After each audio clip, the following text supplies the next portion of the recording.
BNR golden diamonds తరుగు తక్కువ బంగారం ఎక్కువ ఇప్పుడు మన వైజాగ్లో. బోనాల గురించి మనకు ఒగ్గు కథ రూపంలో ఎలా తెలియజేస్తారు? ఆ ఓంకారం ఉద్భవించేది డమరుకం కాబట్టి దానికి ఒగ్గు అని పేరు వచ్చింది. అమ్మా మాయమ్మ నేను నమ్మి తినలవోషమ్మా, నమ్మి తినలవోషమ్మా నేను వేడితి ముద్దుల గుమ్మ. మనకు తెలంగాణ అంటేనే తెలంగాణ కోటి కళల ఖజానా అని చెప్పి, తెలంగాణ కోటి రత్నాల వీరనే కాదు, కోటి కళల ఖజానా కూడా. ఒగ్గు కథ అనేది మాట్లాడాలంటే ఫస్ట్ మన తెలంగాణ యాస భాష అలాగే ఇవన్నీ మాటలు పాటలు అవన్నీ కూడా అందరికి తెలవాలా. పెద్ద నౌకరు చేస్తాడు మా కొడుకు ఏది కలెక్టర్ అనే కాదయ్యా, ఇంకా పెద్ద నౌకరు అంటే ఏంటో నీకు తెలియదా? అయ్యో మావాడు టెంట్ అయ్యబోతాడు అయ్యా. కడుపులో పుట్టిన వాళ్ళు కన్న తల్లిదండ్రి కళ్ళ ముంగల సరిపోతే ఏ తల్లిదండ్రికైనా కాట్ల పడదాకా దుఃఖం ఉంటది కొడుక. అయ్యో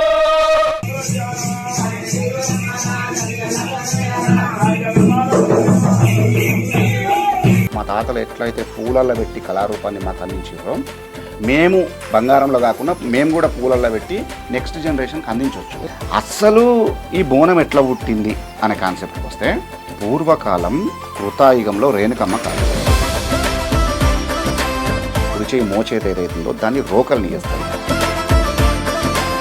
ఆ కమ్యూనిటీకి చెందినటువంటి ఆడబిడ్డకు బోనం నైవేద్యంగా సమర్పిస్తారు. అయితే గ్రామ దేవతలు అనేది కాస్త కొంచెం సాంస్క్రిటైజేషన్ అవుతుంది. నిజంగా గ్రామ దేవతలు ఉనికి కోల్పోతున్నాయి అంటారా? ప్రకృతి ఉనికి ఎప్పుడు కోల్పోతుంది. మనుషులు ఏంటంటే వితండంగా ప్రవర్తిస్తుంటారు కాబట్టి దళిత బహుజనులలో వాళ్ళకు ఒక సుప్రభాతం ఇది. మళ్ళన్న ఈ పరివారాన్ని అంతా మీరు బయటికి నెట్టేసి ఇప్పుడు శాస్త్ర ప్రకారం ఒక ఓచ మహాదేవి నామదేశాన్ని చదువుతారు.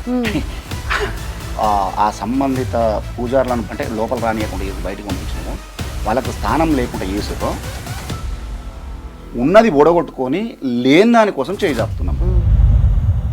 నమస్కారం, ఎట్లున్నారు? చాలా బాగున్నాను, అందరికి క్షణార్థి. అయితే మన తెలంగాణలో ఆట పాట మాట, మన తెలంగాణ సంస్కృతి సాంప్రదాయం అన్నీ కూడా కళ రూపంలో ముందు తరాలకి వెళ్తున్నాయి. ఇప్పుడైతే బోనాలు కూడా జరుగుతున్నాయి కాబట్టి మీరు ఒగ్గు కథ రూపంలో అండ్ ఒగ్గు కథను ఉపయోగిస్తూ బోనాలకి సంబంధించిన విషయాలు మాకు తెలియజేయాలి. అండ్ ముఖ్యంగా బోనాలు ఎలా స్టార్ట్ అయ్యాయి అండ్ దాని స్పెషాలిటీ ఏంటి, ముందుగా దాని గురించి మాట్లాడదాం. బేసికల్గా మనకు తెలంగాణ అంటేనే కొన్ని వేలాది కళారూపాలు, కొన్ని థౌజండ్స్ ఆఫ్ డికేడ్స్, వేల సంవత్సరాల నుండి వస్తున్నటువంటి ఒక చరిత్ర కావచ్చు. తెలంగాణకు బోనాల పండుగ కూడా తెలంగాణకే సొంతమైంది, బతుకమ్మ పండుగ తెలంగాణకే సొంతమైంది, బోనాల పండుగ తెలంగాణకే సొంతమైంది. ఏం చేసినా సంథింగ్ డిఫరెంట్. ఇంకొకటి ఏంటంటే మనము మన దేశమే స్త్రీలను గౌరవించే దేశంగా మనం చెప్తూ ఉంటాం, చదువుతూ ఉంటాం. కానీ ప్రస్తుతం ఉన్న పరిస్థితులలో అది ఆ పేరుకు సార్థకత అనేది తగ్గిపోయింది. పూర్వకాలం కృతాయుగంలో రేణుకమ్మ కాలం, అంటే రేణుకా ఎల్లమ్మ కాలం అది టైం. అది ఆమె భర్త జమదగ్ని మునిదేవుడు. ఆ జమదగ్ని మునిదేవుడు పంచాక్షరి మంత్రం కోసం వెళ్ళి తపస్సు చేస్తుంటే కార్తవీర్యార్జునుడు, ఆ కథలో విలన్ ఎవరైతే ఉంటారో ఆయన వదిలిన బాణానికి ఆయన చావు బతుకుల మధ్యలో ఉంటాడు. సో ఎల్లమ్మకు ఈ విషయం, ఇప్పుడు మనం ఇంటర్నెట్ అయితే ఏ విధంగా ఉన్నదో, మనం ఇక్కడ మెసేజ్ పెడితే అక్కడ ఎట్లయితే పోతుందో, ఆ సత్యానబోనం ఎట్లా తయారు చేసిందంటే 7 సముద్రాల దగ్గరికి వెళ్ళి ఆ 7 సముద్రాల మధ్యలో ఉన్నటువంటి తామరాకుల మీద, ఎండ్రకాయ అంటాం కదా మనం, ఎండ్రకిచ్చలు అంటారు, ఎండ్రకాయలు పీతలు, ఎండ్రకాయలు పెట్టినటువంటి గూడు, మట్టితోటి పెట్టినటువంటి గూడు ఏదైతుందో ఆ మట్టిని తీసుకొని 7 బిల్లలుగా వేస్తుంది, రొట్టెలుగా వేస్తుంది. 7 రొట్టెలుగా చేసుకొని ఆ 7 రొట్టెలను తీసుకొని పోయి ఆ నడి సముద్రం లోపల తిరుగుతున్నటువంటి సుడిగుండం ఏదైతుందో ఆ సుడిగుండం లోపల దుంకుతుంది. దుంకినప్పుడు ఆ ఒరవడికి, ఆ స్పీడ్కు ఆ రొట్టెలుగా ఉన్నటువంటి మట్టి కుండలుగా మారుతాయి. మొత్తం ప్రకృతి పరంగా ప్రకృతిని అన్వయించి చేయాలి ఆ బోనాన్ని. తర్వాత ఆ 7 కుండలను తీసుకొచ్చి మరి ఎట్లా ఎండబెట్టాలి, వాముల కాల్చేటప్పుడు మరి వాము లేదు, ఎట్లా అంటే అప్పుడు సూర్య భగవాను వేడుకుంటే 7 రోజులు కురిసేటువంటి వేడి, ఆ శక్తి, సూర్యశక్తి ఏదైతుందో, సౌరశక్తి ఏదైతుందో ఆ శక్తి ఒక గడియలో కురిపిస్తాడు ఆయన. కురిపిస్తే ఆ కుండలు ఎండుతాయి, టంగు అంటాయి. మల్లన్నంత మంత్రము లేదు, ఎల్లమ్మంత యంత్రము లేదంటారు జానపదులు. ఆమె ఏం చేస్తుందంటే ఆ దూసవరి వడ్లను తీసుకొచ్చి తన శక్తిని ఆవాహనం చేసుకొని ఈ ఎడమ చేతి ఈ అరిచేతి ఏదైతుందో దీన్ని రోలును చేస్తుంది. ఈ మోచేతి కుడి చేయి మోచేతి ఏదైతుందో దాన్ని రోకల్ని చేస్తుంది. దాన్ని వేసి ఇందులో వేసి దంచుతుంది అనమాట.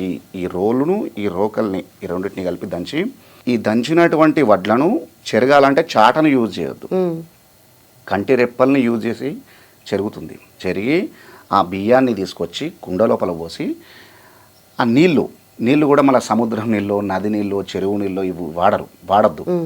అట్లా కండిషన్స్ ఉంటాయి. సో అప్పుడేం చేస్తుంది, బోనం ముంగట పెట్టుకొని తన భర్తను గుర్తు చేసుకొని, మల్లన్న ఎవరు, ఎల్లమ్మ, స్వయాన ఎల్లమ్మకు తమ్ముడు. మల్లన్నని యాద్ చేసుకుంటే ఒకానొక సందర్భంలో మల్లన్నకు ఒక వరం ఇస్తుంది. ఆయన పిల్లను తనకు తగిన పిల్ల దొరకాలని చెప్పి తపస్సు పడుతుంటే ఎల్లమ్మ అడ్డం వస్తే వాళ్ళిద్దరి మధ్యలో ఫస్ట్ ఒకరికొకరు తెలవకుండా లొల్లి పెట్టుకుంటారు. లొల్లి పెట్టుకుంటే అక్కడ కొంచెం వాగ్వాదం జరిగిన తర్వాత తెలుసుకుంటుంది. అదో మళ్ళా చరిత్ర. తెలుసుకున్న తర్వాత తమ్ముడు నువ్వు తమ్ముని మనక నానా మాటలు అన్నారా, అందరూ దేవాన దేవతలంతా కూడా విభూతితోటి తర్వాత కుంకుమతో లగ్గం చేసుకుంటారు కదా, నువ్వు బండారుతో లగ్గం చేసుకోవాలని చెప్తుంది. మరి బండారు అంటే ఏంటిదంటే అది మక్కలో ఉంటుంది, మక్క రాజ్యంలో ఉంటుంది. మక్క రాజ్యానికి వెళ్ళి మైసర్ల బండారం తీసుకొచ్చి నువ్వు లగ్గం చేసుకోవాలి తమ్ముడు అని చెప్తే అప్పుడు ఆమె ఇచ్చినటువంటి ఇన్స్ట్రక్షన్స్ తోటి మక్కకు వెళ్ళి మైసర్ల బండారు తీసుకొచ్చి ఆ చిన్నకొండల మీద ఉంటాడు ఆయన తీసుకొచ్చినటువంటి బండారు అవసరం ఉన్నప్పుడు నేను తీసుకుంటాను చెప్తుంది. ఇప్పుడు అవసరం వచ్చింది, ఎందుకంటే ఈ సత్యాన బోనం తీసుకుపోవాలంటే బండారు అవసరం ఉన్నది, ఆ శక్తి అవసరం ఉన్నది. తమ్ముడా మల్లన్న రా, నాకు బండారు కావాలంటే 7 పిడికిళ్ళు, 7 అక్కజనులకు 7 పిడికిలు పెట్టాలి కదా. మొదటి పిడికిలి ఎల్లమ్మకు పెడుతుంది. ఎల్లమ్మకు పెడితే ఆ బోనానికి కావాల్సినటువంటి బండారు, తనకు నుదటకు కావాల్సినటువంటి బండారును తీసుకొని రౌద్ర రూపంలో ఒక శివశక్తి రూపంలో బయలుదేరి మధ్యలో వాళ్ళు కార్తవీర్యు పంపినటువంటి వాళ్ళ దూతలు వస్తారు, ఆ ఎంగిల్ చేస్తారు, తర్వాత విషయం అది. సో మొత్తం మీద ఎల్లమ్మ చేసినటువంటి సత్యాన బోనం, 7 అంత్రాల బోనం ఏదైతుందో తన భర్తను కాపాడుకోవడం కోసం చేసినటువంటి బోనం మొదటి బోనము.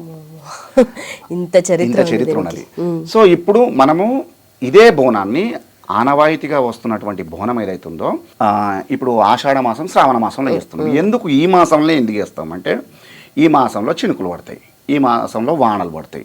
ఈ వానలు పడుతున్నటువంటి క్రమంలో చినుకుతో పాటు చిన్న చిన్న రోగాలను తీసుకొస్తుంది అది. సో ఈ గాయి గత్తరను తగ్గించుకోవడం కోసము ఆయా గ్రామ దేవతలు ఎవరైతున్నారో, పొలిమేర దేవతలు ఎవరైతున్నారో, పొలిమేర శక్తులు ఎవరైతున్నారో ఆ పొలిమేర శక్తులు, ఆ పోచమ్మ కావచ్చు, మైసమ్మ కావచ్చు, పెద్దమ్మ కావచ్చు, దుర్గమ్మ కావచ్చు, గంగమ్మ కావచ్చు, ఇట్లా 7 అక్కజనులు ఎవరైతున్నారో ఈ అక్కజనులకు ఆయా సంస్కృతి సాంప్రదాయాలకు అనుగుణంగా ఆయా కమ్యూనిటీ వాళ్ళు పోయి, ఏ కమ్యూనిటీ వాళ్ళు పోయి ఆ కమ్యూనిటీకి చెందినటువంటి ఆడబిడ్డకు బోనం నైవేద్యంగా సమర్పిస్తారు. ఇది బోనం సింపుల్ గా. ఇంత చరిత్ర ఉంది అంటే తెలంగాణ అంటే జనరల్లీ ఇప్పుడు మాట్లాడుకునేటట్టు మొన్న వచ్చిన ప్రత్యేక రాష్ట్రం కాదు, దాని వెనక ప్రతి మాట, ప్రతి ఆచారం వెనక ఏదో ఒక కథ ఉంది. అండ్ ఆ కథ అంటే ఇది దేవుళ్ళు దేవతలు మాత్రమే కాదు, మన కల్చర్లో ఇంకిపోయింది మొత్తం అంతా. సో అది ఒక రకమైనటువంటి అస్మితమ్మ, అంటే వెళ్ళిపోయింది. అది చాలా వరకు మనము పొడగొట్టుకుంటున్నాం. మన భాషలో చెప్పాలంటే మనకు మనంగా స్వయంకృతంగా పొడగొట్టుకునేటువంటి ఒక విధంగా చెప్పాలంటే దౌర్భాగ్యం అది. బట్ ఇంత కళారూపాలు కూడా ఇవన్నీ కూడా ఒగ్గు కథ, అంటే ఒగ్గు కథ మీరేదో చేస్తున్నారని కాదు కానీ ఒగ్గు కథనే మిమ్మల్ని చూస్ చేసుకుందేమో అన్నట్టుగా అయిపోయింది. మీరు వాట్సాప్లో కూడా స్టేటస్ అది చూశాను నేను, కింద క్యాప్షన్ ఒగ్గు కథ మిమ్మల్ని చూస్ చేసుకుంది అన్నట్టుగా, బాన్ ఫర్ ఒగ్గు కథ అని చెప్పి. అయితే దీన్ని మనం బోనాల గురించి చెప్పారు, ఇంకా చాలా విషయాలు ఉన్నాయి మాట్లాడుకోవాల్సినవి. బట్ బోనాల గురించి మనకు ఒగ్గు కథ రూపంలో ఎలా తెలియజేస్తారు? అమ్మవారు ఎల్లమ్మ అప్పుడు ఎప్పుడైనా ఈ రేణుకా ఎల్లమ్మ కావచ్చు, పోచమ్మ కావచ్చు, మైసమ్మ కావచ్చు, అమ్మా మాయమ్మ నేను నమ్మి తినల ఓషమ్మ నేను వేడితి ముద్దుల గుమ్మ, ఊరే నగరని పేటమ్ము నీ పేరే పిల్లల పెడుగమ్మ, కొండలపైన వెలిసినవు నువ్వు కోయిల పలుకులు వలికినవు, బాటల కడ్డం నిలిచినవు బలవంతుల వట్టుక దుంచినవు, 30 శక్తులు నీ ఎంట నీ ముందట పోతా రాజంట, లల్లే లల్లే లెల్లాయిరే తాయిల్లెల్లే లెల్లాయిరే, డమడమడప్పులు కొట్టంగా అగులో బొగులో ఉట్టంగా, ఆర్చికూతలు వెట్టంగా పెడాయి బొబ్బలు లేపంగా, గుబగుబ గుగ్గిల మెయ్యంగా అగులో బొగులో ఉట్టంగా, అమ్మవారు బయలెళ్ళింది ఆదిశక్తి బయలెళ్ళింది, అంటే ఒక అమ్మ బయలుదేరడానికి ముందు ఇక గింత ఉంటుంది, ఇంకా చాలా అంటే అంటే ఒక పాటతో గంట సేపు ఉంటుంది. అమ్మవారు బయలుదేరాలంటే ఎల్లమ్మ కథలో చెప్తాం. అమ్మవారు ఎల్లమ్మ తల్లి ఎల్లమ్మ దేవి జమదగ్ని పూజల కోసం మట్టు మంగళవారం నాడు పుట్టు బుధవారం నాడు పూల గుర్రమెక్కి పూల ఛత్రి పట్టి 7,000 ఏల్పుల వాళ్ళను 12,000 పంపాల వాళ్ళను 101 డప్పు 101 శివశక్తిని ఎంబడబెట్టుకొని బయలుదేరుతుంది ఆమె. అంటే ఆమెతో పాటు ఒక్కొక్క డప్పుకు ఒక్క శివశక్తి, ఒక్కొక్క బోనము, ఒక్కొక్క డప్పంట మా ఊరాలెల్లమ్మ, ఒక్క శివసత్తంట మా ఊరాలెల్లమ్మ, 2 డప్పులాట మా ఊరాలెల్లమ్మ, 2 శివసత్తులాట మా ఊరాలెల్లమ్మ, అదిగో వస్తుంది వస్తుంది మా ఊరాలెల్లమ్మ, వస్తుంది వస్తుంది మా ఊరాలెల్లమ్మ, వస్తుంది వస్తుంది మా ఊరాలెల్లమ్మ, భారీ సింహం మీద మా ఊరాలెల్లమ్మ, వస్తుంది వస్తుంది మా ఊరాలెల్లమ్మ, కోడి పుంజుల మీద మా ఊరాలెల్లమ్మ, అదిగో సూర్యుణ్ణి పట్టింది మా ఊరాలెల్లమ్మ, సుక్కబొట్టు పెట్టింది మా ఊరాలెల్లమ్మ, చంద్రుణ్ణి పట్టింది మా ఊరాలెల్లమ్మ, జడకొప్పుల పెట్టింది మా ఊరాలెల్లమ్మ, ఆ తాసుంబాముల పట్టింది మా ఊరాలెల్లమ్మ, తలకిరీటం పెట్టింది మా ఊరాలెల్లమ్మ, నాగుంబాముల పట్టింది మా ఊరాలెల్లమ్మ, నడుము కట్టు కట్టిందో మా ఊరాలెల్లమ్మ, పెద్ద పెద్ద పాములాట మా ఊరాలెల్లమ్మ, పెద్ద టేలుడు ఉంగురాలు మా ఊరాలెల్లమ్మ, చిన్న చిన్న పాములాట మా ఊరాలెల్లమ్మ, చిటికెనేలు టుంగురాలు మా ఊరాలెల్లమ్మ. అంటే మీరు ఈ పాటలను అన్నీ గమనించవచ్చు. ప్రకృతిలో ఉన్నటువంటి అంటే మనము ఏదో హార్మ్ఫుల్గా భావిస్తామో, అంటే దాని దగ్గరికి పోతే మనని తింటది, మనని గరుస్తుంది అని మనం ఏదైతే భావిస్తున్నామో, మనుషులేం కదా, మనని కాటేయకపోయినా కూడా మనము ఆ పామును కొట్టేస్తాము, చూసి భయపడతాం. కొంతమంది కొడతారు. ఆ పులి వస్తుందంటే భయపడతాం. ఈ భూమి మీద మనిషి బ్రతకడానికి ఎంత హక్కు ఉందో చీమ బ్రతకడానికి కూడా గంతే హక్కు ఉన్నది. కానీ నువ్వు బ్రతకడం కోసము మనం ఇంకోరిని బ్రతకనియం. అయితే ఒగ్గు కథ అంటే ప్రతి ఒక్కరూ వినదగింది, అందరూ వినాల్సింది. దీంట్లో విలువలు ఉన్నాయి, మన సాంప్రదాయం ఉంది, సంస్కృతి ఉంది. అయితే ఏ ఒగ్గు కథ వింటే అందరికి దీని ప్రాముఖ్యత తెలుస్తుంది అంటారు? ఒగ్గు కథ ఏమైనా జరుగుతుంది అనుకోమ్మా, నేను మీ అందరికి చెప్తున్నా, మన కెమెరా బ్రదర్లకు చెప్తున్నాను, అందరికి చెప్తున్నాను, మీకు కూడా అందరికి చెప్తున్నాను. ఏమన్నా ఒగ్గు కథ జరిగితే మీరు 1 గంట సేపు ఓపిక చేసుకుని ఒగ్గు కథ వినండి. మల్లన్న కథ ఒక్కసారి వింటే మీ అన్నదమ్ములతో లొల్లి పెట్టుకోవు. నిజమమ్మా, మీ అన్నదమ్ములతో లొల్లి అనేది విలువలు తెలియజేసేది. ఎల్లమ్మ కథ ఒక్కసారి గనక వింటే మన కన్న తల్లిదండ్రుల పాదాలను చేతిలోకి తీసుకొని కంటికి అద్దుకుంటాం. ఒక్కసారి కూడా కన్న తల్లిదండ్రులను కనీసం దూషణ కాదు కదా, పల్లెత్తు మాటను అల్టిమేట్గా నీకు తెలియకుండానే నీ కళ్ళ నుండి నీళ్లు ధారాళంగా పోతాయి. తుడుచుకొని నీ తువాల కూడా పచ్చి అయిపోతుంది. అంత బ్రహ్మాండంగా ఏడిపిస్తారు. ఏడిపించిన వాళ్ళు ఊరుకుంటారా? విత్-ఇన్ సెకండ్స్లో ఎలియనేషన్ థియరీ, ఆధ్యాత్మిక విచ్చిత్తి అంటారు కదా, వెంటనే నవ్విస్తారు. ఆ నవ్వడానికి కూడా మళ్ళీ నువ్వు కళ్ళపడి నీళ్ళు గారాల్సింది, అంత బ్రహ్మాండంగా నవ్విస్తారు. దట్ ఈస్ ఒగ్గు కథ. అలాగే మీరు డమరుకం లాగుంది, అది దాన్ని ఒగ్గు అంటారు కదా. అమ్మా, ఇది మేము అత్యంత పవిత్రంగా భావించేటువంటి శివుని చేతిలో ఉన్నప్పుడు ఇది డమరుకం, శివుని చేతిలో ఉన్నప్పుడు ఇది డమరుకం. శివుని చేతిలో ఉన్నదంటే ముందుగా ఇది శివుని చేతిలో లేదమ్మా, ముందుగా అమ్మ చేతిలో ఉన్నది. అమ్మ చేతిలో ఉన్నప్పుడు అర్ధనారీశ్వరుడుగా అవతారం ఎత్తినప్పుడు అమ్మ చేతిలో ఉన్నటువంటి డమరుకము వాద్యం ఏదైతే ఉందో శివుని చేతులకు వచ్చింది. ఇది సృష్టిలోనే మొట్టమొదటి వాద్యం ఏదైతే ఉన్నదో అంటే అది డమరుకం. డమరుకము మల్లన్న అవతారము, శివుడి అంశగా మల్లన్న అవతారము ఎత్తినప్పుడు తనకు కొన్ని కోరుకుంటాడు. ఆ కోరుకున్నటువంటి దానిలో ఈ డమరుకం కూడా ఉన్నది. ఈ డమరుకం మల్లన్న చేతికి వచ్చేసరికి ఇది ఒగ్గుగా మారింది, ఒగ్గు జగ్గుగా మారింది. ఇప్పుడు తెలంగాణ భాషలో ఎందుకు ఒగ్గు పూజారులు అయ్యారంటే ఈ డమరుకాన్ని వాళ్ళ చేతులకు తీసుకొని డమరుకాన్ని మురోగిస్తూ మల్లన్న ఇలవేల్పు, ఇలవేల్పు మల్లన్న కథ కావచ్చు, బీరప్ప కథ కావచ్చు, ఈ కథలను చెప్తున్నారు కాబట్టి ఒగ్గుతోటి చెప్పే కథను ఒగ్గు కథ అయింది. ఒగ్గుతోటి చెప్తున్నారు కాబట్టి ఆ పూజారులు ఒగ్గు పూజారులు అయినారు, ఒగ్గు కళాకారులు. అట్లా డమరుకం మోగిస్తే ఉద్భవించే శబ్దం ఓంకారం. ఇది శివుడికి కానీ మల్లన్నకు కానీ యావత్ శైవ సాంప్రదాయానికి అందరికీ, శైవునికే కాదు విష్ణువు కూడా చాలా దీని నుండి ఉద్భవించేది, ఇది మోగిస్తే డమరుకం మోగిస్తే, ఒగ్గును మోగిస్తే ఉద్భవించేది ఓంకారం కాబట్టి, ఆ ఓంకారం ఉద్భవించేది డమరుకం కాబట్టి దానికి ఒగ్గు అని పేరు వచ్చింది. ఒగ్గు అది ఆ రకమైనటువంటి స్పిరిచువల్ వైబ్రేషన్స్ బయటకు వస్తాయి. నువ్వు డమరుక నాదాలలో శివుడు శివతాండవం చేసిండు. శివతాండవం డమరుకం నాదాలలోనే, అక్కడ అమ్మ ఇక్కడ ఈయనే. ఆ అక్కడి నుండి వచ్చిందే శివతాండవము. శివతాండవం నుండి ఉద్భవించిందే మన వరంగల్ వేదిక నుండి బయటకు వచ్చింది పద్మశ్రీ మహానుభావుడు నటరాజ రామకృష్ణ గారు తయారు చేసిన పేరుని నాట్యం కూడా ఇక్కడ నుండి బయటకు వచ్చింది. అట్లా ఒకసారి మళ్ళా నేను చిన్నగా ప్రార్థిద్దాము, మీరు కూడా మంచిగా చెవులు పెట్టి వినండి.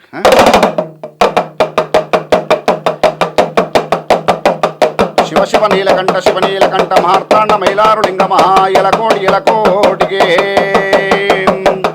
అయ్యా సల్ల సల్లని వాడు రాజమల్లయ్యో సాయమై రావల మైలారుడా సల్లబండు వల్ల రాజమల్లయ్యో లింగమైన వస్త మైలారుడా లింగమైన వస్త రాజమల్లయ్యో నిత్యడుకుందో మైలారుడా సంగమైన వస్త రాజమల్లయ్యో దినమేడుకుందో మైలారుడం ఆరుడాయిలేను దేవుడవయ్యో సూర్యుడ కుమరెలే లింగామం పెదపనం గుల్లల్ల రాజమల్లయ్యో పేరణ దేవుడో మైలారుడం ఐలేని గుల్లల రాజమల్లయ్యో ఆనందపరడో మైలారుడం ఊరెల్లి గుల్లల రాజమల్లయ్యో కోలాట కాడో మైలారుడం ఓదల గుల్లల రాజమల్లయ్యో ఉయ్యారి కాడో మైలారుడం శివ శివ నీ పూజ రాజమల్లయ్యో సత్యగించే ఎల్ల మైలారుడం హరహర నీ పూజ రాజమల్లయ్యో హారతిచ్చే వేల మైలారుడం ఏదుల బండారు రాజమల్లయ్యో ఎగజమయ్య అల్లాయ మైలారుడం భక్తుల బండారు రాజమల్లయ్యో మునిగొడ జిమ్మేవు మైలారుడం పన్నుల బండారు రాజమల్లయ్యో పైజమయ్య అల్లాయ మైలారుడం పుట్టెడు బండారుతో రాజమల్లయ్యో పూజల ఏతో మైలారుడం.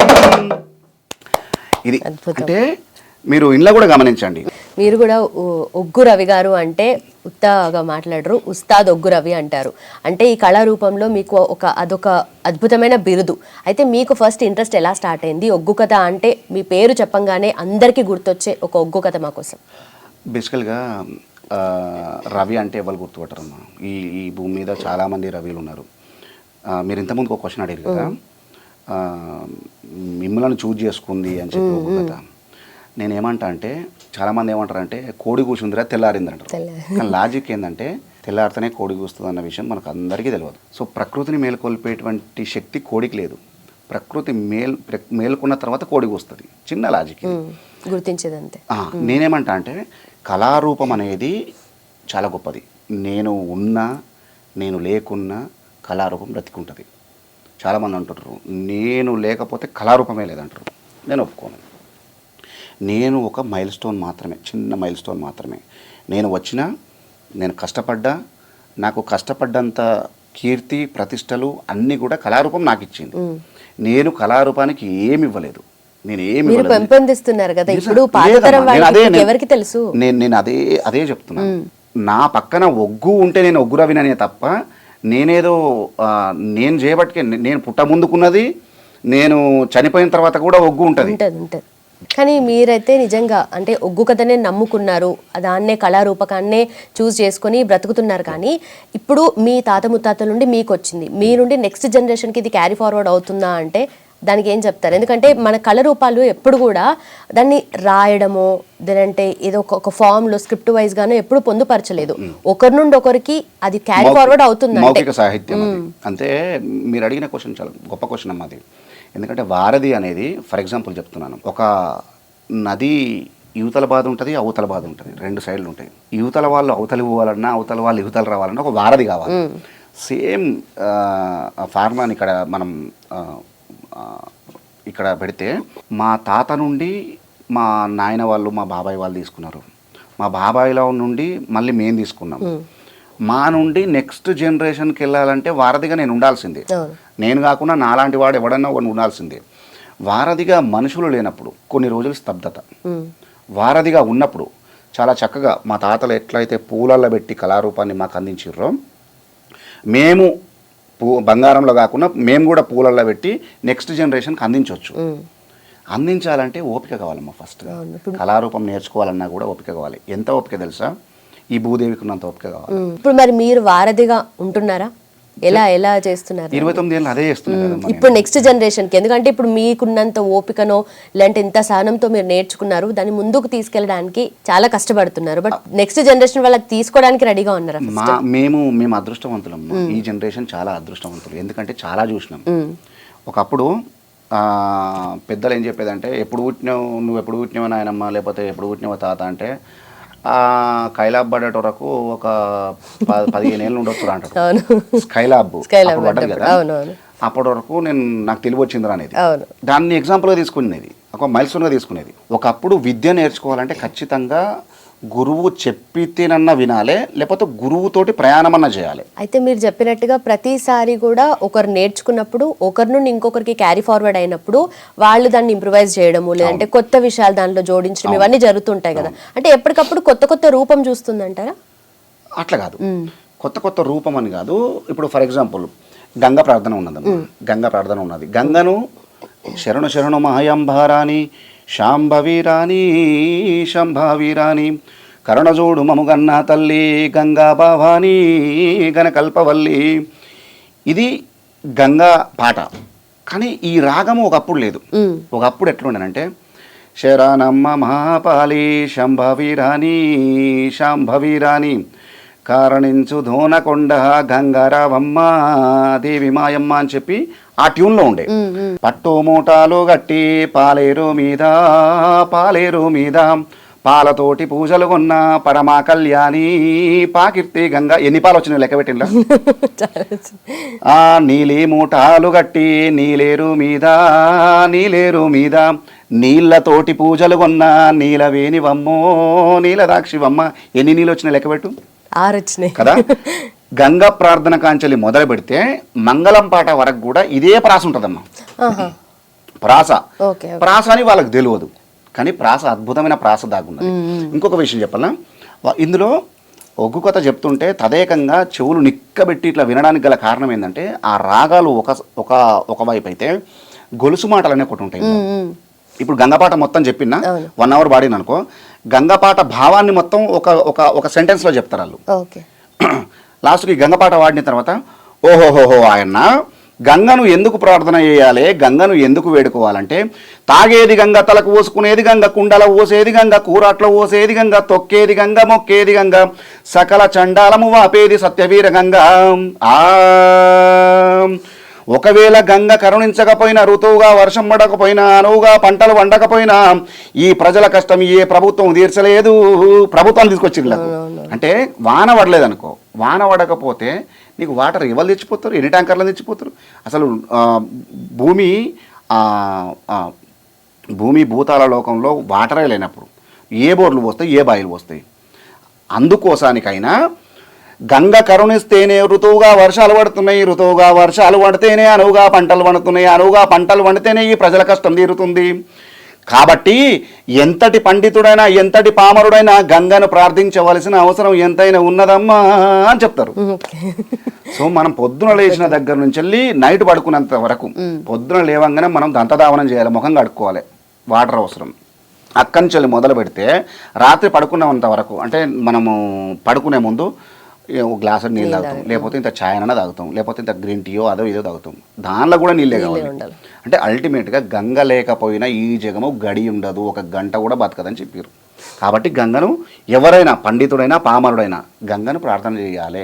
అలాగే మీరు ఇందాక అన్నట్టుగా తెలంగాణ అంటే కోటి రతనాల వీణ మాత్రమే కాదు, కోటి కళల ఖజానా అన్నట్టుగా మనకు ఇప్పుడు బుర్రకథ ఉంది, అలాగే హరికథ ఉంది, యక్షగానం ఉంది, అలాగే పగటి వేషాలు ఇవన్నీ కూడా ఉన్నాయి. దాంట్లో మనకు ఒగ్గు కథ, దేని ప్రత్యేకత దానికి ఉంది కదా. అయితే దీన్ని మనం ముందుకు తీసుకెళ్లే ప్రయత్నంలో చాలా చోట్ల చాలా సందర్భాల్లో మీరు దేవుళ్ళు పూజల దగ్గర కానీ, ఇలాంటి గుళ్ళ దగ్గర కానీ, ఇలాంటి జాతరల దగ్గర, బోనాల దగ్గర మీరు పార్టిసిపేట్ చేస్తూ ఉంటారు, దాన్ని ఒగ్గు కథలు చెప్తూ ఉంటారు కదా. అయితే గ్రామ దేవతలు అనేది కాస్త కొంచెం సాంస్క్రిటైజేషన్ అవుతుంది, ఈ కొంచెం అంతా యూటర్న్ తీసుకొని డిఫరెంట్ వైపుగా వెళ్ళిపోతుంది అన్నట్టుగా కూడా జరుగుతున్నాయి మాటలు. అసలు ఏం జరుగుతుంది? నిజంగా గ్రామ దేవతలు ఉనికి కోల్పోతున్నాయి అంటారా? గ్రామదేవతల ఉనికి ఎప్పుడు కోల్పోవు, ఎందుకంటే ప్రకృతి ఉనికి ఎప్పుడు కోల్పోతాం. వీళ్ళంతా ప్రకృతి దేవతలు. పొద్దుగాలు లేవంగానే సూర్యభగవానుడు బయటకు వస్తాడు, నువ్వు రంగు మారుదామన్నా మారడు ఆయన. సో నువ్వు లాంగ్వేజ్ ఏదైనా మారుదామన్నా మారడు, ఆయన లాంగ్వేజ్ ఆయనకు ఉంటుంది. సో అట్నే మనము మనుషులు ఏంటంటే కొంచెం వితండంగా ప్రవర్తిస్తుంటారు. కాబట్టి ఆధిపత్యం అనేది ఎక్కడో ఒక దగ్గర, అందరూ ఉండరులే, ఎక్కడో ఒక దగ్గర ఆధిపత్యం అనేది కొంతమంది లోపల ఉంటుంది. ఆ కొంతమంది చేసేటువంటి చర్యల వల్ల మొత్తం వ్యవస్థకే ముప్పు వాటిల్లేటువంటి ప్రమాదం పొంచి ఉన్నది. ఎందుకు ఈ మాట మనం మాట్లాడుకుంటున్నామంటే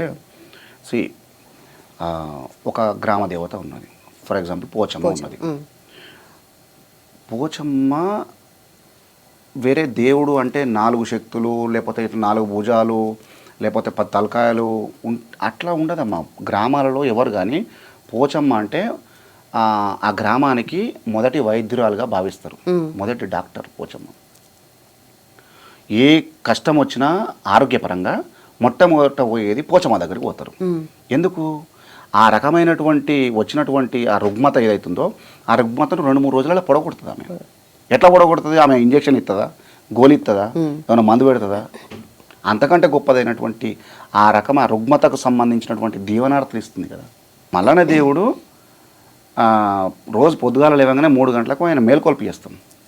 ఇప్పుడు శివ నీలకంఠ సిద్ధగించేటి అల్లా బసవయ్యని పూజ ప్రార్థన చేసేటి అల్లా అని చెప్పి పొద్దున 3 గంటలకు ఆ రాగాలు ఒగ్గులు పాడేటువంటి రాగాలతోటి ఆయన మేల్కుంటాడు ఆయన. సో అంత గొప్ప గర్భగుళ్ళకు పోయి ఆయన దగ్గర పోయి లేవయ్య స్వామి, మనం వెంకటేశ్వర స్వామికి సుప్రభాతం కౌసల్య సుప్రజారం ఏదైతుందో, లైక్ ఇక్కడ దళిత బహుజనులలో లేకపోతే మధ్యతరగతి ఈ ప్రజలలో వాళ్ళకు ఒక సుప్రభాతం ఇది. మల్లన్నకు ఎల్లమ్మకి ఇష్టమైనటువంటి వాద్య పరికరం ఏంటిది? జమడిక కదా. జమడికేనన్నా కనబడదా? ఎల్లమ్మకి ఇష్టమైనటువంటి బండారు కదా. ఆ బండారు ఎక్కడైనా కనబడ్డదా? పూలలో పెట్టారు బ్రహ్మాండంగా. ఆమె కోరుకున్నటువంటి ఆడంబరాలన్నీ తీసుకొచ్చి పెట్టారు. మనసుకు ఇష్టం లేని మనకు ఇష్టం లేని వ్యవస్థలన్నీ తీసుకొచ్చి పెట్టి తన మనసుకు ఇష్టమైనటువంటి తను కోరుకున్నటువంటి, ఇంతకుముందు చెప్పిన కదా, 7,000 ఏలుపల వాళ్ళు, 12,000 పంబాల వాళ్ళు, 101 డప్పు, 101 శివశక్తి, 6 భైన్ల వాళ్ళు, వీళ్ళందరినీ తీసుకొచ్చుకుని ఆమె పరివారం కదా వీళ్ళంతా. ఈ పరివారాన్ని అంతా మీరు బయటికి నెట్టేసి సో ఎక్స్ట్రా ఇవన్నిటిని యాడ్ చేసి మీరు ఇప్పుడు శాస్త్ర ప్రకారం ఒక వేద మంత్రోచ్చారణ చేస్తారు. ఫర్ ఎగ్జాంపుల్ ఆమెకి ఏమర్థమవుతుంది? సో ఆమెకు అర్థం కాంది ఆమె ఏ విధంగా మీకు దీవనార్థులు పెడతారు. మీరేం చేయలేకపోతున్నారా? ఇప్పుడు ఎప్పటి నుండో ఉన్నారు కదా మీరు దీంట్లో, ఏం చేయలేకపోతున్నారా? అమ్మా ఇది నేనేమంటే ఇది ఒక ప్రభుత్వంలో ఉన్నటువంటి దేవాదాయ ధర్మాదాయ శాఖ చేసేటువంటి పని, ఇది డ్యూటీ. నేనేమంటే ఎల్లమ్మకు కలుశాఖ పెట్టాలి. కొత్తగా ఉంటుందని చెప్పి నువ్వు మంచి కాస్ట్లీ ఫారెన్ విస్కీ తీసుకొచ్చి ఎల్లమ్మకు పోతే నడతాలి. ఇది మనం చేస్తున్నటువంటి తప్పులు ఇవేమ్మా. ఇవి మార్చుకుంటే బాగుంటుంది. బోరంచ పోచమ్మ గుడి ఉన్నది. బోరంచ పోచమ్మ కాడ ఆ పేర్లు కూడా మార్చేసారు. వాళ్ళు చెప్పేటప్పుడు కూడా పోచమహాదేవి నామదేశ అని చదువుతారు. ఇప్పుడు మనము రెగ్యులర్గా మన ఇంట్లో అమ్మలాగా ఒక పెద్ద ఆడబిడ్డలాగా భావించుకున్నటువంటి పోచమ్మ తల్లి దగ్గర పోచవ దగ్గరికి పోయినాం అంటాం. ఎడికి పోయించారంటే పోచవ దగ్గరికి పోయినాం, మైసవ దగ్గరికి పోయినాం అంటాం, లేకపోతే మల్లన్న దగ్గరికి పోయింటాం. అన్న అవ్వ అమ్మ అని భావించుకునేటువంటి మనం పోచమహాదేవి అంటే మనకు చాలా దూరం అయిపోలేదు పిలుచుకునే విధానంలోనే. సరే, ఇదంతా దేవుళ్ళ గురించి, దేవతల గురించి, పూజలు, గుళ్ళు కాదు, మన నేటివిటీ కూడా మిస్ అవుతుంది కదా ఇక్కడ. ఒక్కటి నేను ఇంకొక విషయం ఏం చెప్తాంటే, ఎప్పుడైతే నువ్వు ఆ సంబంధిత పూజారులను బయటికి అంటే లోపల రానియకుండా చేసి బయటికి పంపించినామో, వాళ్ళకు స్థానం లేకుండా చేసిర్రో, ఆ పూజారులు ఎప్పుడైతే బయటికి వెళ్ళిర్రో, ఇన్ని ఏళ్ళ కొన్ని థౌజండ్స్ ఆఫ్ డికేడ్స్ నుండి వచ్చినటువంటి సంస్కృతి, సాంప్రదాయం, అస్మిత, ఐడెంటిటీ ఇది ఏదైతుందో అంత వాళ్ళతోటే పోతుంది. ఉన్నది ఓడగొట్టుకొని లేని దానికోసం చేయి చాపుతున్నాం. ఇది ప్రాబ్లం. అమ్మ నా కొడుకుకు, నా బిడ్డకో లేకపోతే కొడుక్కో తల్లి అయింది, అమ్మవారు అయింది. అమ్మవారు తగ్గితే నీకు కోడి పిల్లని కోస్తాను మొక్కుకుంటాను, రైట్? కోడి పుంజుని తీసుకుపోయి ఆడ కోసుకొని సరే ఆమెకు కొంచెం అర్పితం చేసి తీసుకొస్తారు. ఇప్పుడు తల్లి అయితే కోడిపిల్లను కోసుకుందాం అనుకున్నటువంటి ఈ రోజులలో అక్కడ శ్రీచక్ర ప్రతిష్టాపనలు చేశారు. ఎక్కడైతే బలి జరిగే చోటున శ్రీచక్ర ప్రతిష్టాపన చేయాలనేటువంటి ఆలోచన ఏదైతుందో అదే మొదటగా తప్పు. శ్రీచక్రం గొప్పదమ్మా, రెస్పెక్ట్ చాలా గొప్పది, మహిమాన్వితమైంది. నేను నమ్ముతా, నువ్వు నమ్మాల్సింది, అందరు నమ్మాల్సింది. కానీ ఎక్కడుండాలనో అక్కడ ఉండాలి. కానీ తీసుకొచ్చి పోచమ్మ దగ్గర పెడతా, బలులు జరిగే చోటన పెడతా. నేను ఇప్పుడు ఎల్లమ్మ దగ్గర పెట్టిరు. ఎల్లమ్మ దగ్గర ఇప్పటికీ నువ్వు శ్రీచక్రం పెట్టినావు, భక్తులంతా వచ్చి మేకపోతులు తీసుకొచ్చి ఆడ చూయించుకొని తీసుకొని పక్క పోయి కోసుకుంటారు. అంటే ఇప్పుడు శ్రీచక్రము బలంగా ఉన్నట్టేనాడా? శ్రీచక్రాన్ని ఎవరు అవమానిస్తున్నారు? ఇప్పుడు ఎవరు అవమానిస్తున్నట్టు? ఆ బలం లేకుండా చేస్తున్నది ఎవరు? రేపు పొద్దుగాల ఎల్లమ్మ సాంప్రదాయం ఏంటిది అంటే బుక్లో చదువురా అంటారు. మల్లన్న సాంప్రదాయం పట్నం సాంప్రదాయం ఏంటారు, పుస్తకాలు చదువురా అంటారు. ఇప్పుడు నువ్వు అది కోల్పోయినావంటే, వీళ్ళు గుళ్ళు కోల్పోయారంటే వాళ్ళ జీవితం పోయినట్టే కదా. వాళ్ళ జీవితం పోయినట్టయితే ఈ ఒగ్గును తీసి చిలుకోయకో లేకపోతే అటుకు మీనో వేస్తారు. పని లేనప్పుడు ఏం చేస్తారు? అంతే. వాళ్ళు కూలికో నాలికో బత్తాయిలో, లేకపోతే ఇప్పటికీ చాలామంది కళాకారులు, శ్రేష్టమైనటువంటి లబ్ధ ప్రతిష్ఠులైనటువంటి కళాకారులు, పూజారులు అంతా కూడా తన పనులను వదులుకొని పాలకూరలు అమ్ముకుంటూ, బత్తాయిలు అమ్ముకుంటూ, స్టవ్ పొయ్యిలు, శారదకథ కళాకారులు అయితే మరీ వాళ్ళ వాళ్ళ వాళ్ళ జీవనం అయితే చెప్పరానటువంటి పేదరికానికి వెళ్ళిపోయారు. ఇది వ్యవస్థ చేస్తున్నటువంటి తప్పిదం. ఏ ఒక్కరినో నేను వేలెత్తి చూపించడం లేదు, ఇక్కడ వ్యవస్థనే తప్పిదం చేస్తుంది. కాబట్టి మనం కళ్ళు తెరవాలి. మనతో పాటు కుక్కలను పెంచుకుంటున్నాం, మనతో పాటు పిల్లలను పెంచుకుంటున్నాం, మనతో పాటు అదేందో డిఫరెంట్ పురుగులు కూడా పెంచుకుంటారు. కానీ కళాకారులకు స్థానం లేదమ్మా ఇక్కడ. ఇది దౌర్భాగ్యమైన విషయం.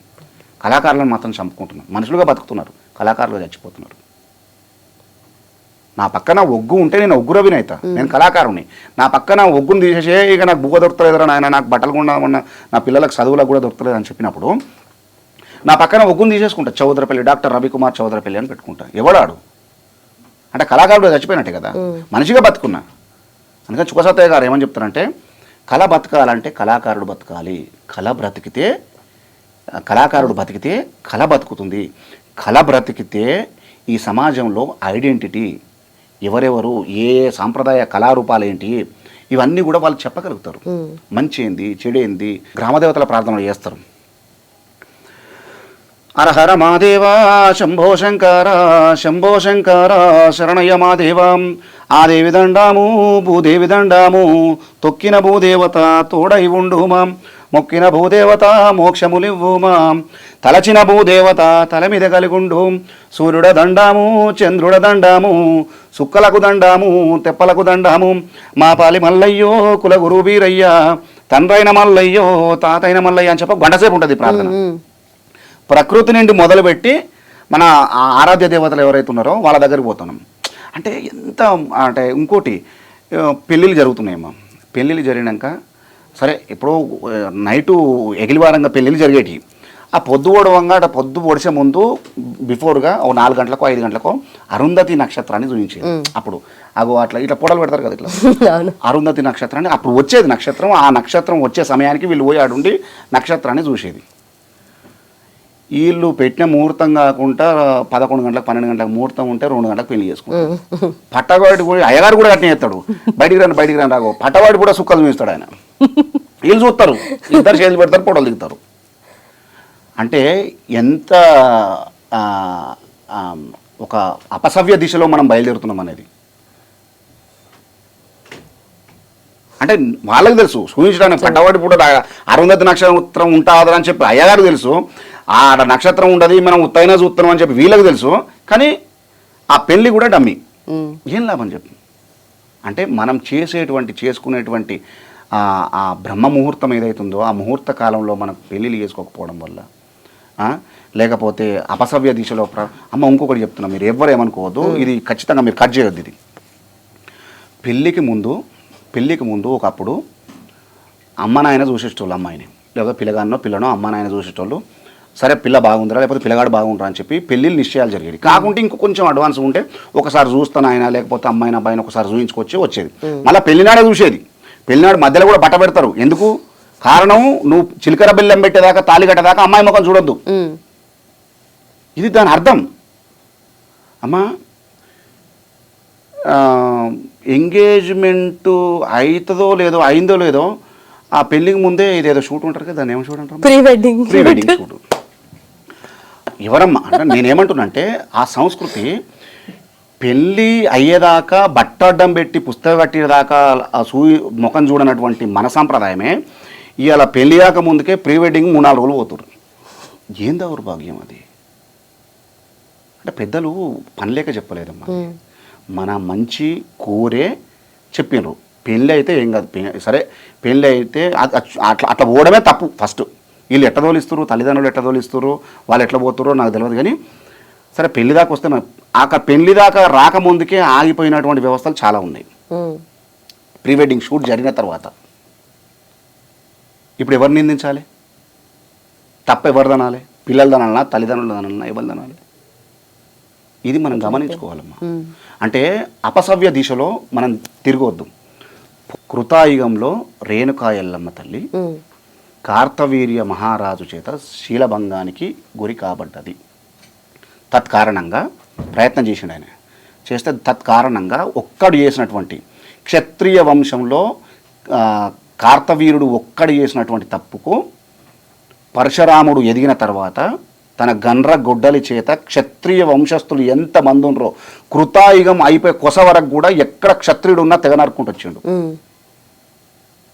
మళ్ళీ లాస్ట్కి ఎవరు మిగిలిరు? దశరథ మహారాజు ఒక్కరు మిగిలిండు. ఆయన అనంతరం వచ్చింది మళ్ళీ రాముడు, ఆ తర్వాత క్షత్రుడు మళ్ళీ ఉన్నారు. అంటే ఒక్కడు చేసిన తప్పుకు స్త్రీల భంగం చేయాలనుకున్నప్పుడు అంత మోసం జరిగింది. తర్వాత కృతయుగం అయిపోయిన తర్వాత త్రేతాయుగంలో సీతమ్మను చెరపట్టడానికి రావణాసురుడు ప్రయత్నం చేసిండు. ఒక్కడు చేసిన తప్పిదమే కదా. రావణాసురుడు ఒక్కడు చేసిన తప్పిదానికి రావణాసుర యుద్ధం జరిగింది కదా. యుద్ధం జరిగి రాముని చేతిలో మొత్తం రావణాసురుని వంశం ఏదైతుందో సర్వసుందరమైనటువంటి ఆ లంక రాజ్యం ఏదైతుందో రాజ్యం వినాశనం మొత్తం జరిగింది కదా. ఒక్క సీతమ్మను చెరబట్టబోయి. ఓకే. ద్వాపరయుగంలో నిండు సభ లోపల 100 మంది కౌరవులు ఉన్నటువంటి ప్లేస్లో ద్రౌపది ఒక్క ఆడబిడ్డను కొంగులాగిరాళ్ళు శీలభంగం చేయడానికి ప్రయత్నం చేశారు. తత్కారణంగా కురుక్షేత్రం వచ్చింది కదా. పంచపాండవుల చేతుల కుకసావు తెచ్చారు కదా. మొత్తం కౌరవ వంశం మొత్తం నాశనం అయిపోయింది కదా. ఇవాళ కలియుగంలో తెల్లారి లేస్తే అక్కడ శీలభంగం చేయడానికి ప్రయత్నం చేశారు. కానీ ఇలా పేపర్ చూద్దామంటే భయం, వణుకు పుడుతుంది. 6 ఏళ్ళ చిన్నారి మీద 5 ఏళ్ళ చిన్నారి మీద అఘాయిత్యాలు. ఏం దౌర్భాగ్యం! ఎటుపోతున్నాం మనం? అంటే ఏ దిశగా మనం, అంటే మన జ్ఞానం అంతా ఏమవుతుంది? మనము రాకెట్లు వేరే గ్రహం మీదకి పంపించేటువంటి మన జ్ఞానము ఒక ఆటో నమ్మి ఒక ఆటో ఆయన చేతిలో ఆటో ఎక్కించి ఒక్కదాన్ని పంపాలంటే భయపడుతున్నారు తల్లిదండ్రులు. ఇలా నిన్న గుజరాత్లో అక్కడెక్కడనో జరిగింది. ఒక ఆడపిల్ల ఒక కొండ మీదకి పోతే దుర్మార్గులు ఒక 7-8 మంది కలిసి అఘాయిత్యం చేసి చంపేసారు. దీనికి ప్రతి ఒక్క కర్మకు ఫలితం చెల్లించాల్సి ఉంటుంది కదా. ఒక రేణుకా ఎల్లమ్మ జరిగితేనే గంత పెద్ద కర్మ జరిగింది, ఒక సీతమ్మకి జరిగితేనే గంత పెద్ద కర్మ జరిగింది, ఒక ద్రౌపది జరిగితేనే గంత పెద్ద కర్మ జరిగింది. మరి ఇంతమంది ఆడబిడ్డల శోకానికి కారణభూతం కాదు, కారణమవుతున్నటువంటి ఈ వ్యవస్థలో మనము ప్రతిదానికి ప్రతి కర్మకు మనం చెల్లింపులు అనేది చేయాలి కదా. కాబట్టి స్త్రీ శోకం అనేది ఉండకూడదమ్మా. స్త్రీ శోకం ఉన్న చోట నువ్వెంత పచ్చటి మడిని తయారు చేయాలనుకున్నా కూడా అది ఎడారి అవుతుంది తప్ప ఆ పంట పొలాలుగా మారవు అవి. అది గుర్తుంచుకోవాలి. ఇప్పుడు అదే సందర్భంలో మనం మాట్లాడుతూ ఉన్నాం కాబట్టి బోనాలు కూడా వస్తున్నాయి, బోనాలు కూడా మనం చేసుకుంటున్నాం కాబట్టి బోనాలకి సంబంధించి అలాగే గ్రామ దేవతలను పూజించేలాగా మన ఇప్పుడు ఒగ్గు కథలో ఏమేమి ఉంటాయి అండ్ ఎలా మీరు కొలుస్తూ ఉంటారు అమ్మవారిని? పట్నాలు చాలా గొప్ప సాంప్రదాయం. కొన్ని వేల సంవత్సరాలుగా వస్తున్నటువంటి సనాతన సాంప్రదాయం అది. ఈ సాంప్రదాయము 5 కలర్లు, పంచరంగుల ముగ్గులు, అంటే పలకలు ఉంటాయి. ఆ పలకల చేత ఆ పట్నం వేసి ఆ పట్నం మీదకి మల్లన్న దేవుణ్ణి, బీరన్న దేవుణ్ణి లేకపోతే అమ్మవార్లను తీసుకొచ్చి ఆ పట్నం మీద పెట్టి బండారేయడము, అవన్నీ కూడా సత్సాంప్రదాయంగా కొన్ని వేల సంవత్సరాల నుండి వస్తున్నటువంటి సాంప్రదాయం. ఈ సాంప్రదాయం ఏదైతే ఉందో ఒగ్గు సాంప్రదాయం ఇంకా నిలబడి ఉండడానికి కారణం ఏంటంటే ఈ షెపర్డ్ కమ్యూనిటీ ఏదైతుందో గొల్ల కుర్మలు ఎవరైతున్నారో ముఖ్యంగా ఇళ్ళల్లో ఒక ఆడపిల్ల పెళ్లి చేయాలన్నా ఒక మగపిల్ల కానీ పెళ్లి చేయాలన్నా ఫస్ట్ పట్టం వేయాలి. లింక్ అనేది ఉంది అక్కడ. సో తన జీవితానికి లింకు అనేది వాళ్ళ జీవితానికే ఉన్నది కాబట్టి ఈ ఒగ్గు కళారూపం ఇంకా ప్రవర్ధమానంగా ప్రజ్వరిల్లుతుంది. లేకపోతే వాళ్ళ జీవితానికి కనుక లింకు లేకపోతే ఈ ఒగ్గు కళారూపం కూడా ఎప్పుడో కాలగర్భంలో ఉండిపోవు. చాలా కళారూపాలు ఇట్లా లింకు లేకపోవడం వల్ల జీవితాలకు లింక్ లేకపోవడం వల్ల కొన్ని వదిలిపెట్టారు కొంతమంది. అంటే అభివృద్ధి చెందుతున్నాం అన్నటువంటి సాకుతోటి వాళ్ళు ఎందుకురా, మనకు వీళ్ళు ఉన్నారు కదా, వీళ్ళని తీసుకొచ్చుకున్నాం, వాళ్ళ ప్లేస్లో వీళ్ళు వస్తే కథం అయిపోయి ఇన్ని రోజులు వచ్చినటువంటి ఆ సాంప్రదాయం సత్సాంప్రదాయం అంతా కాలగర్భంలో కలిసిపోయి. అందుకని నేను ఏమంటున్నానంటే, తల్లిదండ్రులు వృద్ధులైనరని చెప్పి, తల్లిదండ్రులు అందంగా లేరని చెప్పి మనం తల్లిదండ్రులను మార్చుకోలేము కదమ్మా. తల్లిదండ్రులు ఒక్కరే ఉంటారు కదా. కళారూపం కూడా ఆయా కమ్యూనిటీకి ఒక్కొక్క కళారూపమే ఉంటుంది. ఎట్లా మార్చుకుంటాం? అయితే అప్పుడు మీరు పాడే ఆ ఒగ్గు కథ మా కోసం ఒకటి. మనకు మాంకాలమ్మ మనం బీరప్ప పండుగ చేసేటప్పుడు మాంకాలమ్మను స్తుతించేటువంటి ఒక చక్కటి పాట రాసిండు ఆయన, పెద్ద ఆయన. ఆదికి మొదలుగా ఓంకారమ్మున ఆదిశక్తివై పిండాండంబులం ముగ్గురు మూర్తుల సృష్టి చేసియా మూలము తెలిపిన లోకమాతవు కాళీమాయమ్మ ఓ జగదాంబ ఓ జగన్మాతనిను భక్తితోడ ప్రార్థించుచుంటినమ్మా. అవని మొదలుకొని ఆకాశంబున అష్టదిక్కులను నవకండంబులం సూర్య చంద్రులను సృష్టి చేసియా ముల్లోకంబులను ఏర్పరించినవు కాళీమాయమ్మ ఓ జగదాంబ ఓ జగన్మాతనిను భక్తితోడ ప్రార్థించుచుంటినమ్మా.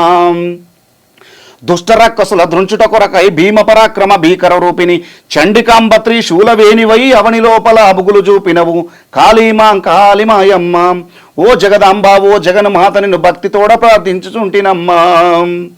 వస్త్రయుగ్మ యజ్ఞోపవీతములు పట్టుమూట జరుతారు వస్త్రములు సల్వటద్దముల సన్నపురవికలు కనకదుర్గని కానుకలివిగో కాళీమాయమ్మ ఓ జగదాంబ ఓ జగన్మాతనిను భక్తితోడ ప్రార్థించుచుంటినమ్మా. నానాభూషణ పత్రిపుష్పములు మల్లెముల్ల విరజాజు గులాబులు నానాభూషణ పత్రిపుష్పములు మల్లెముల్ల విరజాజు గులాబులు మరువంబును కురు వేరు దవనము అందమైన వనమాలలు నీకు కాళీమాయమ్మ ఓ జగదాంబ ఓ జగన్మాతనిను భక్తితోడ ప్రార్థించుచుంటినమ్మా. మంగళగౌరికి మంత్రిపుష్పములు అంగనమనులు ఆలాపింపగా సుగంధ పరిమళ నొదట తిలకములు శాంభవే నిమమ్మ ధరింపుమా కాళీమాయమ్మ ఓ జగదాంబ ఓ జగన్మాతనిను భక్తితోడ ప్రార్థించుచుంటినమ్మా. ఆయ్ కలకత్తులో నేను కాళీ అందురు బొంబాయిలో మా అమ్మాయి అని అందరు లస్కరులో కాళీ అందరు నమ్మిన వారికి ఇమ్మై ఉన్న కాళీమాయమ్మ ఓ జగదాంబ ఓ జగన్మాతని భక్తితోడ ప్రార్థించుచుంటినమ్మా. ఇది అంటే ఎంత అద్భుతమైనటువంటి వచనాలతోటి ఆయన అమ్మవారును 41 రోజు సుఖసతయ్య గారు ఆవాహనం చేసుకుని దొడ్డిలో బర్ల కొట్టం ఉంటుంది కదా, బర్ల కొట్టంలో అమ్మవారిని నిలుపుకొని ఒక రూపాన్ని నిలుపుకొని ఒక అంటే మనం దేవుడు లేడనుకుంటే అక్కడ బండ, దేవుడు ఉన్నాడు అనుకుంటే అమ్మవారు మాంకాలమ్మకు 41 రోజులు ఉపాసన చేసి అద్భుతంగా ఆ పాటను రాసిండు. ఒక పాటనే కాదు, అద్భుతం, ఇంకా చాలా పాటలు ఉన్నాయి. అయితే అందరికీ ఇప్పుడు కరెక్ట్ అయ్యే విషయంలో, అంటే ప్రభుత్వం గురించి కావచ్చు, ఇప్పుడున్న సొసైటీ కండిషన్స్ని బట్టి కావచ్చు, ఒగ్గు కథ ఆ రూపంలో చెప్పాల్సి వస్తే ఏం చెప్తారు? ప్రభుత్వం గురించి చాలా ఎన్నికలలో చాలా రకాలుగా పాటలు పాడినాము. తెలంగాణ ఉద్యమం గురించి పాటలు పాడినాము. తెలంగాణ ఉద్యమానికి ఒగ్గు కథకి చాలా ప్రత్యేక అనుబంధం ఉన్నది. ఒగ్గు డోలుకు అనుబంధం ఉన్నది. ఇవాళ ఉన్నటువంటి నాయకులు వేదికలు నెక్కి మాట్లాడిరంటే ఆ జన సమీకరణ అంతా చేయగలిగింది వీళ్ళు కదా.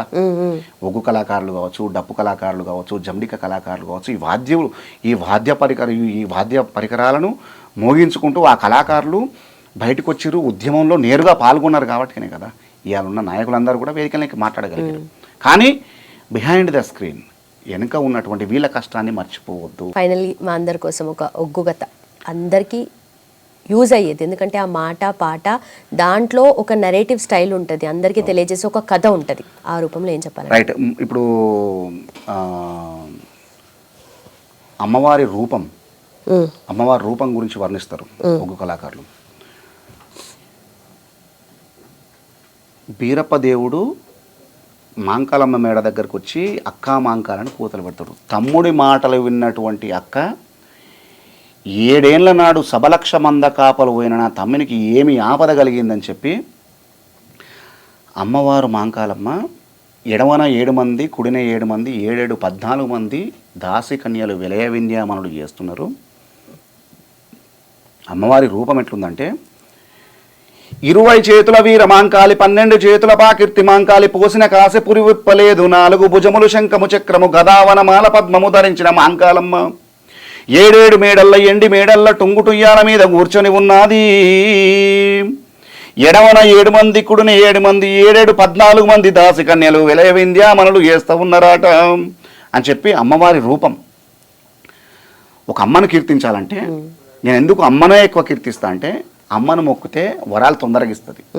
నువ్వు మన ఇంట్లో కూడా నాయనని అడిగితే పైసలు తొందరగా ఇయ్యడు. అదే అమ్మ దగ్గర పోయి అమ్మ నాయన పైసలు ఇస్తాడంటే దాచుకున్న డబ్బులన్నీ ఇస్తుంది లాస్ట్కు. అందుకని చాలామంది అమ్మ కీర్తనలు ఎక్కువ చేస్తారు. రైట్.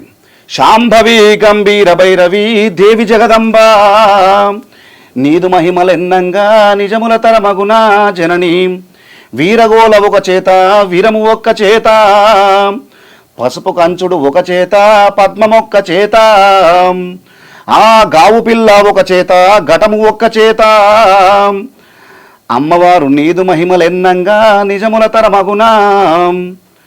ఒక డైలాగ్ చెప్పిండు. అంటే అమ్మవారి లోపల ఎన్ని శక్తులు ఉంటాయి అనేది ఆ పాటల వైపు చెప్పిండు. ఒక అంటే తమ్ముణ్ణి ఒక భగవాని పట్నం పంపించేటప్పుడు అమ్మ భయపడుతుంటుంది, మాంకాలమ్మ భయపడుతుంటుంది. నువ్వు భగవాని పట్నం పోతున్నావు తమ్ముడా, ఏమన్నా ఆపదలకు వచ్చిన లే నేను నీ తమ్ముడిని కదా, నీ ఆజ్ఞ నీ దీవెనలు నా మీద ఎప్పటికుంటాయని చెప్పి అప్పుడు బీరప్ప దేవుడు ఒక డైలాగ్ చెప్తాడు. అంటే బేసికల్గా ఈ ఓరల్ ట్రెడిషన్లో కథాగాన పద్ధతిలో డైలాగ్ వర్షన్ అనేది చుక్క సత్తయ్య గారితో స్టార్ట్ అయింది. అక్కా మాంకాలిని తమ్ముడు వీరభద్రుడు అసమర్థుడు అనుకుంటివా, ఈ వీరభద్రుని గుండెల్లో మండుతున్న హోమాగ్ని అగ్ని పర్వతాలు బద్దలు కాజేసి సప్త సముద్రాలు అల్లకల్లోలం చేసి విషప్రయోగముల చేత మా తల్లిదండ్రి ప్రాణములకు భంగము కలిగించిన ఆ కుర్ర శత్రువుని కని తురంగ చతురంగ గణబల సైన్యములను ఈ శివదత్తమైన వీరకటార్చి కండలుగా చీల్చి చెండాడి రథోరథ సాగరగతి పాల్చేసి మా మామ జుట్టు నా గుర్రపగాలు కట్టుకొని వాని 7 బిడ్డలా తీసుకొచ్చి నీ పాదముల పైన పడవేస్తాను, నన్ను వైభవముగా దీవించి పంపు అని చెప్పి ఒక డైలాగ్ చెప్తాను. ఆమె దీవనార్తి పెట్టి పంపిస్తుంటే గంగాదేవి అడ్డం వస్తుంది. ఈయన వెళ్తున్నటువంటి ఆ స్పీడ్కు ఆ గంగాదేవిని చెప్పిన కదా ఇంతమందుకు. మనం ప్రకృతిని ఏం చేసినా కూడా నువ్వు స్టేజ్ ఎక్కుతున్నావు అనుకో, ఫర్ ఎగ్జాంపుల్ మీరున్నారు, మీరందరూ ఆ అన్న కెమెరా చేస్తున్నాడు, ఈ అన్న కెమెరా చేస్తున్నాడు, మీరు యాంకరింగ్ చేస్తున్నారు. మీరిడికి వచ్చేటప్పుడు కూడా ఈ స్టూడియోలోకి అడుగు పెట్టేటప్పుడు కూడా మనసు నుండా స్మరించుకొని ఈ ఈ ఈ అమ్మకు దండం పెట్టి వస్తే ఇయ్యాల అనుకున్నంత పేరు రాకపోయినా వస్తుంది, మ్యాక్సిమం వస్తుంది. రాలేదు కదా అన్న నువ్వు చెప్పినావు కదా అంటే వస్తుంది, కొంచెం విల్ టేక్ టైం కానీ తప్పకుండా వస్తుంది. మనం ఏదైతే పంచభూతాల స్మరణ ఏదైతుందో అన్న కెమెరా చేస్తుండు, కెమెరాకి దండం పెట్టాలి. ఇంకొక అన్న వాటర్ తీసుకొస్తాడు, ఆయన శక్తి ఏం తక్కువ కాదు, ఆయనే. అంటే ఎక్కడైతే మనకు ఇక్కడ బువ్వ అందిస్తుందో ఆయా క్షేత్రంలో ఆ క్షేత్రానికి మనం దండం పెట్టాల్సిందే. నేను ఒగ్గును ముట్టుకుంటే కాలు చెప్పులు వేసుకోను, ఇది తీసుకొని సంచిలో పెట్టిన తర్వాతనే మళ్ళా పాదరక్షలు ధరించడం జరుగుతుంది. అంటే అంత పవిత్రంగా భావించగలగాలి, అంత గొప్పగా అంత భక్తితో మీరు ఉండాలి. నేనే కాదు, మనం ఎవరైనా అట్లే ఉండాలి. సో డాక్టర్లు మీరు గమనించారా, ఇంకొక విషయం కూడా చెప్తారు. డాక్టర్లు అయితే విద్య ఎంబీబీఎస్ ఎండీలు ఎంఎస్ చేస్తారు కదా, వాళ్ళు సర్జరీ చేసేటప్పుడు ఆ బ్లేడ్కి దండం పెడతారు. ఇది గమనించవచ్చు మీరు. ఎందుకంటే ఆపరేషన్ సక్సెస్ కావాలంటే ఎంత మేధస్సు ఉన్నా కనిపించని శక్తి ఒకటి మనకు సహకరించాలి. కొండంత ప్రతిభే కాదు, గోరంత అదృష్టం తోడగాలంటారు కదా, ఆ అదృష్టం కనిపించని పవర్ ఇస్తుంది మనకు. సైంటిస్టులు ఉంటారు కదా, మన రాకెట్లు ఇస్రో సైంటిస్టులు కానీ వాళ్ళందరూ వాళ్ళు రాకెట్ ప్రయోగం చేసేటప్పుడు వాళ్ళ ఇష్టమైన దేవుడు మన తిరుమలకు పోయేస్తారు. లేదు, అంత ప్రయోగం జరుగుతున్నప్పుడు ఇక కౌంట్ డౌన్ స్టార్ట్ అవుతుంది కదా, 10, 9, 8, 6 అంటారు కదా, అంటున్నప్పుడు అంతా ఊపిరి బిగబెట్టుకొని లాస్ట్కి కొత్త చేతులు. కనిపించని దైవానికి ఎవరైతే ఉంటారో వీడికి వస్తారు సైంటిస్టులే కదా, మరి వాళ్ళ దగ్గర విద్య ఉన్నది కదా, సత్వం ఉన్నది కదా, మరి ఇదేందుకు నమ్మకం? అంతే, ఒక నమ్మకం, బిలీఫ్. దేవుడు ఎక్కడో లేడు, ఎక్కడ చూసుకుంటే అక్కడ ఉంటాడు. కాబట్టి ప్రతి పని చేసే ముందు మనం మంచి చేయకపోయినా పర్లేదు, ఎస్పెషల్గా ప్రకృతికి. నేను ప్రకృతి గురించే పదే పదే పదే పదే ఎందుకు అంటున్నానంటే ప్రకృతి విధ్వంసం, స్త్రీ శోకం, ఈ రెండు ఎక్కడైతే జరుగుతాయో అక్కడ పచ్చదనము, వాళ్ళకు ఆనందము ఇవి ఏముండవు. కన్నీళ్ళు, శోకం తప్ప ఏముండవు. ఎప్పుడైతే స్త్రీ శోకానికి గురి కాకుండా ఆనందంగా, ప్రకృతి మాత కూడా ఆనందంగా ఎప్పుడుకుంటుందో మానవ సమాజం కూడా మంచిగా ఉంటుందని చెప్పి గురువు గారు చెప్పారు. మన మాధ్యమం ద్వారా నేను కూడా అదే చెప్తున్నాను. రైట్ సార్, నిజంగా చాలా థ్యాంక్ యూ సో మచ్ అసలు. ఎందుకంటే ఇప్పుడు బోనాలు జరుగుతున్నాయి, ఇంతకన్నా గొప్ప గెస్ట్ నేను తీసుకురాలేకపోయాను. తప్పకుండా మీరు వచ్చారు. అసలు నిజంగా బోనాల గురించి, ఒగ్గు కథ గురించి, మన తెలంగాణ సంస్కృతి సాంప్రదాయం, ఆట పాట మాట అన్నిటి గురించి మాట్లాడినందుకు, అలాగే మీ భక్తితో మీరు ఎంత అయితే కళని పెంపొందిస్తున్నారో అలాగే దాన్ని మీరు ముందుకు తీసుకెళ్తున్నారో ఇలాగే మళ్ళీ కూడా చెప్తున్నా, నేను పెంపొందిస్తలేను. బట్ నిజంగా ఇప్పుడు మీరే లేరనుకోండి, మీరన్నారు వారధిగా ఒకరు ఉండాలని.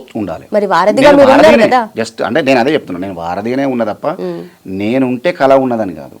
నేను కళారూపం నేర్చుకోవడం వల్ల మీరు ఒక వారధిగా కొనసాగిస్తున్నారు కాబట్టి అది కూడా నిండు నూరేళ్ళు చల్లగా ఉంటుంది. థ్యాంక్ యూ సో మచ్ అండి.